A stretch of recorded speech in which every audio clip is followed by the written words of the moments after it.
बिहार के भोजपुर जिले के बिलौटी गांव से गोलियों की गूंज अब देश की सबसे बड़ी अदालत तक पहुंच चुकी है। बिलौटी गांव के मसीहा कहे जाने वाले भरत भूषण तिवारी एनकाउंटर को लेकर पिछले कई दिनों से बिहार में सियासत, बहस और सवालों का दौर चल रहा था। अब वही मामला सुप्रीम कोर्ट के दरवाजे पर पहुंच चुका है।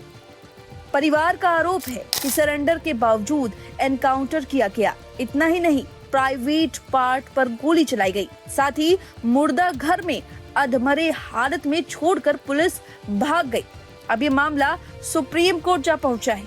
जी हां, भरत तिवारी की मौत को लेकर जनहित याचिका सुप्रीम कोर्ट में दायर की गई और उसमें सीबीआई जांच की मांग की गई है। साथ ही एनकाउंटर में शामिल पुलिसकर्मियों के खिलाफ एफआईआर दर्ज करने की अपील की गई है। याचिकाकर्ताओं का कहना है यह सिर्फ एक एनकाउंटर का मामला नहीं बल्कि सच सामने लाने की लड़ाई है। उनका आरोप है भरत भूषण तिवारी की मौत की निष्पक्ष जांच के बिना कई सवाल हमेशा सवाल ही बने रहेंगे। हालांकि फिलहाल सुप्रीम कोर्ट ने इस मामले में तुरंत सुनवाई करने से इनकार कर दिया है। अदालत ने कहा है कि पहले तय प्रक्रिया का पालन किया जाए और रजिस्ट्री के माध्यम से सुनवाई की मांग रखी जाए। अब सबकी नजर इस बात पर है कि आखिर सुप्रीम कोर्ट इस मामले की सुनवाई कब करता है। लेकिन सवाल यह है कि आखिर भरत तिवारी का मामला इतना बड़ा कैसे हो गया कि उसकी गूंज सुप्रीम कोर्ट तक पहुंच गई। दरअसल 28 साल के भरत भूषण तिवारी भोजपुर जिले के बिलौती गांव के रहने वाले थे। सोशल मीडिया पर उनकी अच्छी पकड़ थी। वे लगातार अपने गांव के मुद्दे को उठाते थे। सड़क, बिजली, पानी और बाढ़ प्रभावित गांवों की समस्याओं को लेकर वे अक्सर प्रशासन और सरकार पर सवाल खड़े करते थे। फिर 17 जून को सब कुछ बदल गया। पुलिस उन्हें गिरफ्तार करने पहुंची, फायरिंग हुई, एनकाउंटर हुआ और कुछ ही घंटों बाद भरत तिवारी की मौत की खबर सामने आ गई। वहीं पुलिस की अपनी कहानी है, परिवार के अपने आरोप हैं और अब इस पूरे विवाद के बीच सुप्रीम कोर्ट की एंट्री ने मामले को और बड़ा बना दिया है। याचिका में सिर्फ सीबीआई जांच की मांग ही नहीं बल्कि एक स्वतंत्र विशेष समिति बनाने की भी मांग की गई है, जिसकी निगरानी किसी रिटायर्ड सुप्रीम कोर्ट जज के हाथ में हो। यानी अब लड़ाई सिर्फ आरोप और जवाब तक सीमित नहीं रही।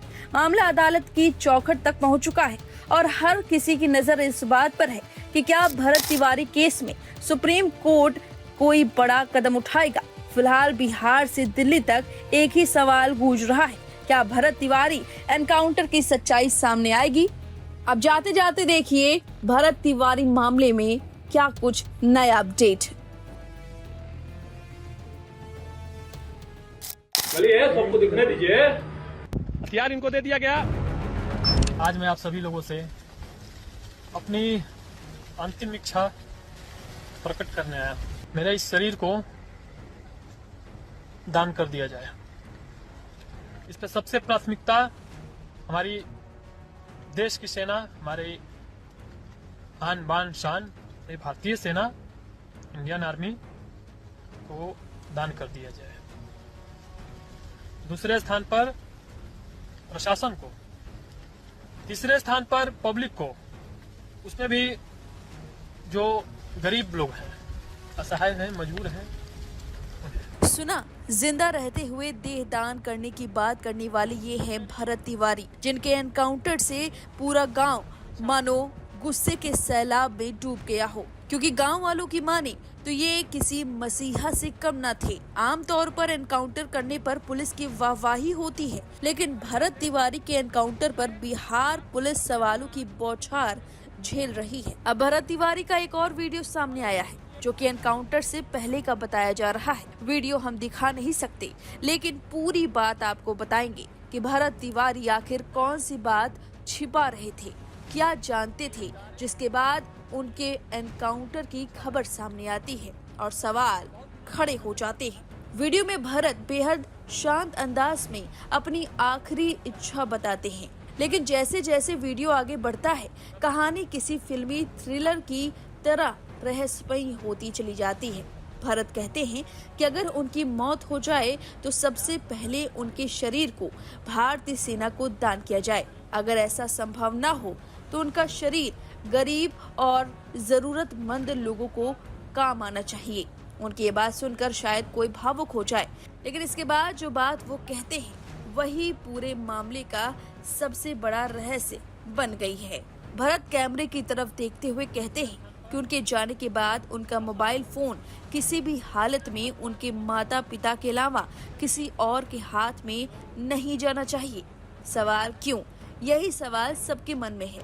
वीडियो में भरत दावा करते हैं उनके मोबाइल में ऐसी जानकारियां और ऐसे साक्ष्य मौजूद हैं जिन्हें न मिटाया जा सकता है और न झुटलाया जा सकता है। वह कहते हैं कि उनका मोबाइल सिर्फ एक फोन नहीं बल्कि उनके जीवन का इतिहास है, एक ऐसा इतिहास जिसे छिपाया नहीं जा सकता। भरत की आवाज में आत्मविश्वास था, चेतावनी भी। वो कहते हैं कि उन्होंने हर जरूरी जानकारी और दस्तावेज को सुरक्षित रखा है। इतना ही नहीं, वीडियो में वह यह भी कहते दिखाई देते हैं कि वह किसी दबाव, किसी लालच या किसी धमकी के आगे झुकने वाले नहीं हैं। यहीं से कहानी और ज्यादा उलझ जाती है। क्या भरत को किसी खतरे का अंदेशा था? क्या मोबाइल में सचमुच ऐसी कोई जानकारी थी जो इस पूरे मामले की दिशा बदल सकती है, या फिर यह सिर्फ उनकी निजी आशंका थी? अब गांव वालों का सवाल सुनिए। सवाल, अगर खतरा इतना बड़ा था तो पहले कार्रवाई क्यों नहीं हुई? अगर भरत ने सरेंडर कर दिया था तो गोली क्यों चली? अगर एनकाउंटर सही था तो फिर थाना अध्यक्ष पर कार्रवाई क्यों हुई? फिलहाल इन सवालों का कोई आधिकारिक जवाब नहीं है, लेकिन भरत की मौत के बाद वायरल हुए इस वीडियो ने पूरे मामले में नई बहस छेड़ दी है। गांव में चर्चा है, सोशल मीडिया पर सवाल है और परिजन अब मोबाइल की निष्पक्ष जांच की मांग कर रहे हैं। उनका कहना है कि अगर भरत ने खुद मोबाइल को महत्वपूर्ण बताया था तो उसकी पूरी जांच होनी चाहिए। उधर सरकार पहले ही इस पूरे मामले की न्यायिक जांच कराने का ऐलान कर चुकी है। ऐसे में अब सबकी नजर इस बात पर टिकी है कि जांच एजेंसियों को मोबाइल से क्या मिलता है और क्या यह डिवाइस इस केस के किसी अनजान सच तक पहुंचाने की चाबी साबित होता है। हालांकि यहाँ एक बात साफ कर देना बेहद जरूरी है, वीडियो में किए गए सभी दावे खुद भरत तिवारी के हैं। इन दावों की स्वतंत्र पुष्टि नहीं हुई है। मोबाइल में कथित साक्ष्यों को लेकर भी अभी कोई आधिकारिक जानकारी सामने नहीं आई है, लेकिन इसके बावजूद एक सवाल लगातार लोगों के मन में घूम रहा है। आखिर उस मोबाइल में ऐसा क्या था जिसे लेकर भरत तिवारी अपनी मौत से पहले भी सबसे ज्यादा चिंतित दिखाई दे रहे थे?